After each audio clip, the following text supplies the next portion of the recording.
Mas queria falar sobre uma compra de jogador, a primeira da temporada. Hora de falar sobre o Vasco da Gama, que é o campeão de falhas individuais entre clubes de futebol do brasileiro.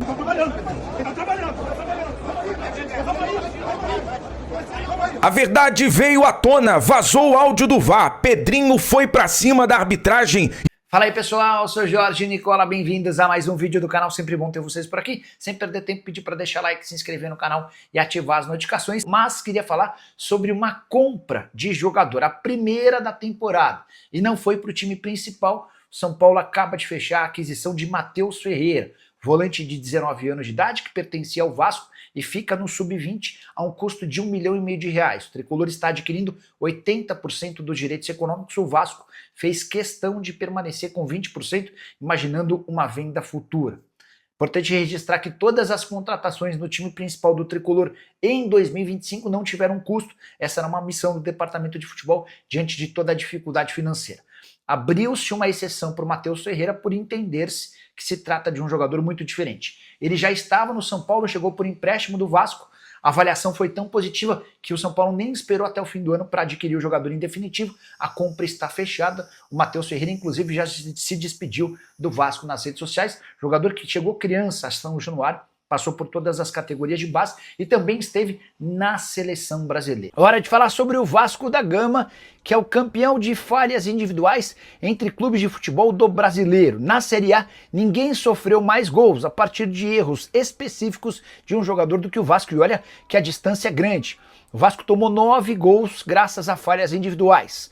Depois aparece o Fluminense com 6 falhas, seguido pelo Ceará com 4, São Paulo, Santos, Atlético Mineiro, Bragantino e Inter com 3 falhas cada. Me parece absolutamente natural que Vasco e Fluminense, o atual time do técnico Fernando Diniz, e aquele onde o Diniz deixou muitas raízes, o Fluminense, sejam os dois times com mais gols sofridos a partir de falhas individuais, que estão muito associadas àquelas saidinhas bem conhecidas do trabalho do Fernando Diniz. Os 9 erros que resultaram em gol contra o Vasco. João Vitor é o campeão, foram 2 falhas individuais. Para a sorte do Vasco, João não está mais no elenco. Paulinho, Hugo Moura, Verrete, Fusato, Maurício Lemos, Matheus Carvalho e Paulo Henrique foram os responsáveis pelas outras falhas. Essas 2 últimas que impediram o Vasco de vencer o Ceará num jogo super importante do Campeonato Nacional. Partida disputada em São Januário, em que o Vasco teve na frente no 1-0 e depois no 2-1. Esses 3 pontos eram vitais para distanciar o Vasco da zona do rebaixamento, especialmente porque a sequência dos 4 próximos jogos só pedreira contra os 4 primeiros colocados do campeonato. Como você acompanhou já no início do vídeo, o momento em que o presidente Pedrinho ele vai para cima da arbitragem ali no final, e é o seguinte, se o Vasco ele não tomar atitude, a arbitragem pensa que São Januário é a casa da mãe Joana. E São Januário não é bagunça. O Vasco não é bagunça. São Januário não é a casa da mãe Joana para a arbitragem chegar numa partida e querer ser protagonista. Porque chega a beirar o absurdo quando, numa partida, os 2 times, os 2 técnicos reclamam da arbitragem. As 2 diretorias reclamam da arbitragem. Por quê? Porque foi uma arbitragem pífia, confusa, perdida, sem critério. E é o seguinte, claramente que ontem Bahia tinha uma estratégia, basicamente, de querer desestabilizar o Vasco, parando o jogo, picotando o jogo, entradas duras, como aconteceu no Felipe Coutinho do Resende, e o árbitro nem sequer foi no VAR, o árbitro nem sequer parou a jogada. E é o seguinte, já trazendo aqui um detalhe, porque chega a beirar o ridículo o árbitro querer ser protagonista da partida. Mais uma vez, e se não gritar, e se não reclamar, se não ir para cima para poder falar algo, o árbitro passa impune. O jogador muitas vezes acaba sendo suspenso, sendo expulso, ou até mesmo alguém da diretoria. E a arbitragem vai passar impune dessa vez? Porque o que aconteceu? Fazendo um paralelo aqui já, a galera vou refrescar aqui a memória, é o seguinte, semana passada o Flamengo vence na Libertadores o Estudiantes por 2-1. Houve um lance no Gonzalo Plata que haveria uma situação de pênalti e o Gonzalo Plata é expulso. No dia seguinte, a diretoria vai lá, faz a reclamação, a CBF vai à Conmebol e a Conmebol suspende o árbitro e anula o cartão do Gonzalo Plata para a partida de hoje contra o Estudiantes. E aí? Em virtude do senhor João Vitor Godi, vai ficar por isso mesmo?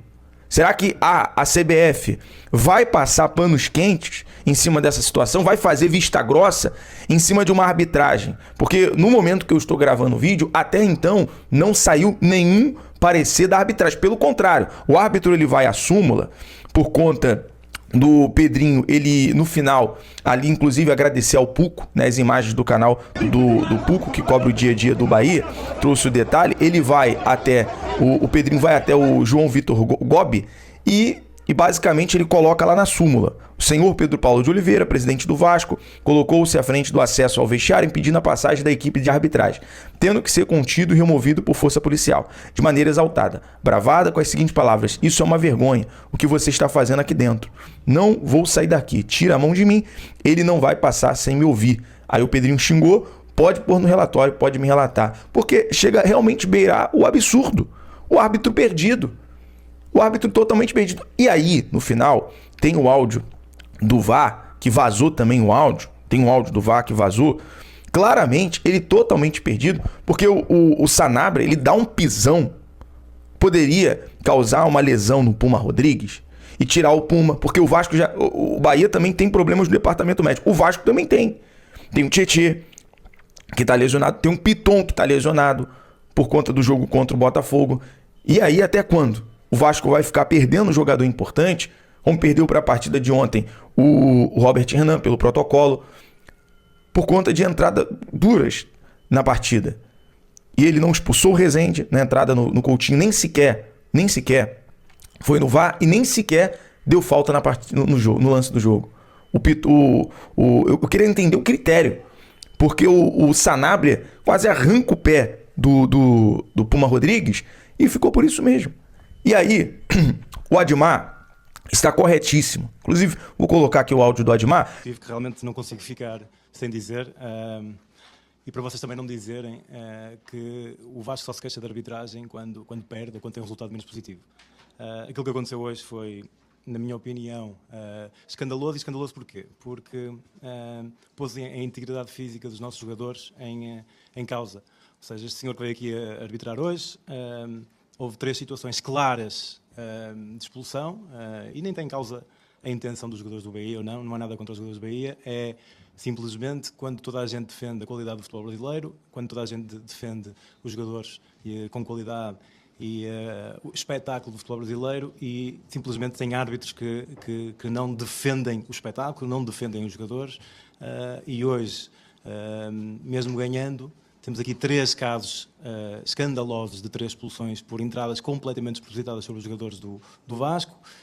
Uma delas, inclusive o VAR chamou o senhor árbitro para analisar. Eu não sei o que ele viu lá na imagem, que ainda é mais grave no caso do Puma não ter expulso. Por isso, desta forma, venho mostrar o meu desagrado e venho dizer se querem realmente defender o espetáculo e o jogador de futebol, brasileiro, não podem ter árbitros como este a arbitrar, ok? Muito boa noite, até uma próxima.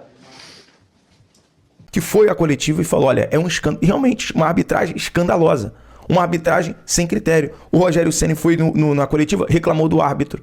O Diniz foi na coletiva, reclamou do árbitro. E aí a CBF tem que começar a criar um protocolo de obrigar o árbitro e prestar coletiva, zona mista.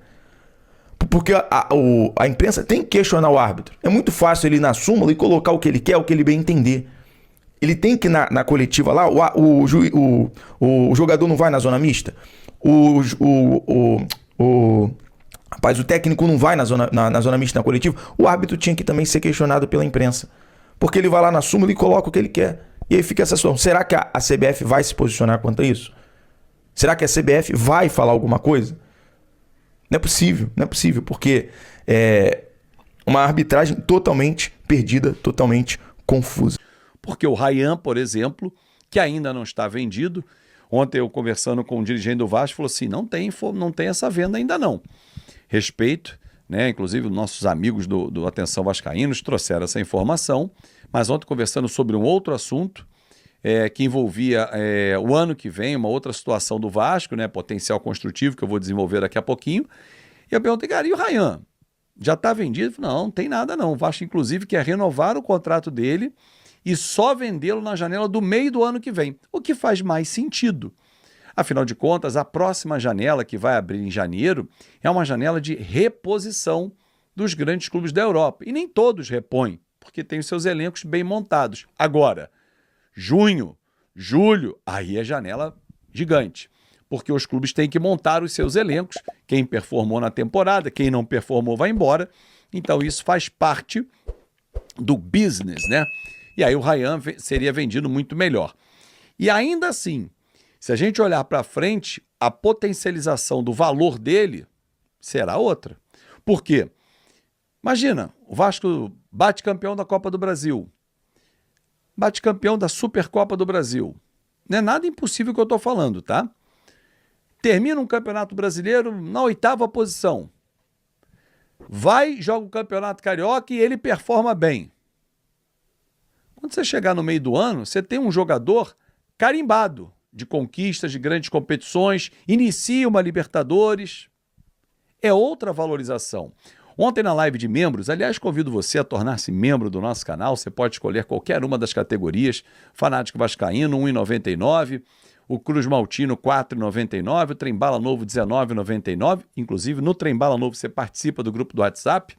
Na nossa live semanal, que acontece às segundas, excepcionalmente foi realizada ontem, em virtude do meu aniversário na segunda-feira, a gente estava debatendo sobre isso. Ah, quanto vale o Ryan? Aí cada um dizia um valor, 30, 40, 50. Mas assim, não é quanto a gente gostaria que fosse vendido ou o que o nosso coração fala, mas o que o mercado paga. Hoje o mercado paga pelo Ryan 10 a 15 milhões de euros, no máximo. Pô, se conseguir 20, espetacular. Mas é muito difícil, porque, infelizmente, o nosso clube, que pertence ao Ryan, né? O Ryan pertence ao nosso clube, não está jogando as grandes competições. Se ele estivesse jogando Libertadores, 2, 3 edições seguidas, o Vasco brigando na parte alta da tabela de Campeonato Brasileiro, Copa do Brasil pelos títulos, era outra valorização. O mercado olha isso. Pô, mas se o Vasco for campeão estadual 3 anos seguidos, não é o campeonato que o mercado olha. Enfim. Hora de falar sobre Pablo Verratti, centroavante do Vasco, que perdeu um pouco de moral com o seu torcedor, mas segue sendo super importante. Você sabia que Verratti é o artilheiro do futebol brasileiro entre atletas da Série A em 2025? Pois bem, além disso, o desempenho do argentino em clássicos é bem positivo. São 8 gols contra Flamengo, Botafogo e Fluminense. 4 gols marcados contra o Botafogo, 3 gols marcados contra o Fluminense e mais 1 gol marcado contra o Flamengo. A torcida pegou um pouco de bode do Verratti por conta da sequência mais recente. Não tem conseguido ser tão importante quanto em outros tempos, apesar de ter marcado 3 gols nas últimas 7 partidas, todos em cobranças de pênalti. Desde que foi contratado, Verratti já soma 55 gols em 131 partidas, o que faz dele o terceiro maior artilheiro do Vasco nesse século. Fala galera, beleza? Mais um vídeo novo pra vocês, já dá aquela moral, deixe seu like, compartilhe, já deixe comentário. E aí, vocês acham que o Pedrinho fez certo? Pô, a arbitragem ontem foi muito ruim mesmo, cara, independente do resultado. Já se inscreve no canal, ativa o sininho de notificação pra não perder nada, hein? Porque aqui tem vídeo novo todos os dias. Forte abraço, fui!